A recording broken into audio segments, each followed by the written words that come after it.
Est-ce que c'est mieux ou pas? Je ne sais pas si c'est ok. Aujourd'hui, on se retrouve dans une nouvelle vidéo pour parler de l'organisation du travail. Et pas de la psychologie de l'organisation, mais bien de comment organiser le travail, mais point de vue psychologie du travail. Alors ce qui s'est passé, c'est qu'on est passé par plusieurs stades.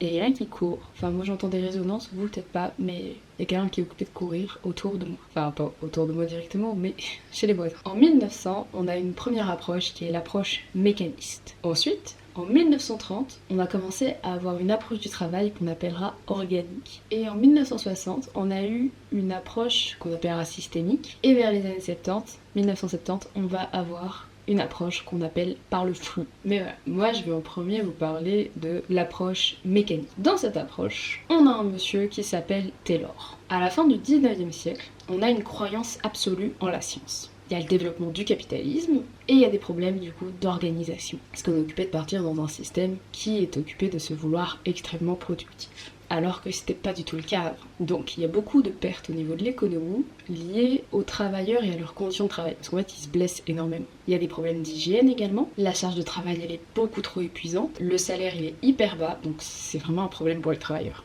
Ce gars, Taylor, va faire des petites constatations. Pour lui, les ouvriers sont trop habitués à flâner pendant leur travail. Dans le sens, ils sont là pour gagner le plus d'argent possible, mais en faisant le moins d'efforts possible. Parce que les vraies personnes motivées, c'est pas des glandeurs. En fait, ils les voient vraiment comme des fainéants qui sont là pour se la couler douce et récolter le plus d'argent possible. Et pour lui, les employeurs, par contre, eux, ils sont là pour gagner le plus d'argent possible, donc faire travailler leurs salariés le mieux possible, mais sans dépenser beaucoup d'argent. Et du coup, ils trouvent l'organisation du travail complètement irrationnelle et inefficace. Dans le sens, il n'y a rien qui va. Vu que c'est un contexte très américain, ils ont fait aussi venir des gens pour travailler, il y a eu aussi une vague d'immigration, mais le truc, c'est que ils connaissent pas la langue pour travailler en fait. Donc pour Taylor, vu que tout le monde croit en la science, y compris lui, l'organisation du travail, elle doit devenir scientifique. Pour que ce soit mieux et pour que ça fonctionne réellement, c'est la seule solution, que le travail devienne scientifique. Donc, il faudra prendre des mesures. Au niveau des ouvriers, ce qu'il faudra faire, ce sera donc limiter leur maladresse, leur inefficacité, leur mauvaise exécution des mouvements spontanés, donc en clair, limiter les pertes. Du côté de l'organisation, il faut établir une bonne façon systématique et rigoureuse de travailler, donc atteindre son efficacité maximale. Et donc, il va créer l'organisation scientifique du travail, l'OST. L'OST, elle a des principes scientifiques très basiques. Transformer les connaissances empiriques en lois scientifiques, donc en faire une science. Être systématique et empirique, donc faire des expériences, sélectionner des ouvriers qualifiés pour ensuite les entraîner. Donc, trouver the right man at the right place. Je me suis améliorée en anglais, non? Vous trouvez pas? Le but, c'est d'avoir d'avoir des ouvriers les plus qualifiés possibles pour un poste seulement. Donc, trouver l'ouvrier qui aura les bonnes caractéristiques pour ce poste, même si pour cela, nous, on va devoir le driller après ça. De base, il soit génial pour ce poste. Donc, pour ça, il faudra donner des informations très claires aux employés et univoques. Donc fournir the one best way, la meilleure manière d'exécuter le travail. Si on a un employé qui est très qualifié et qu'on lui donne la meilleure façon d'exécuter son travail, c'est génial. Partager la responsabilité du travail entre les ouvriers et la direction. Mettre en place une vraie collaboration entre les deux. C'est faire en sorte que la direction, elle reste vraiment en contact avec les ouvriers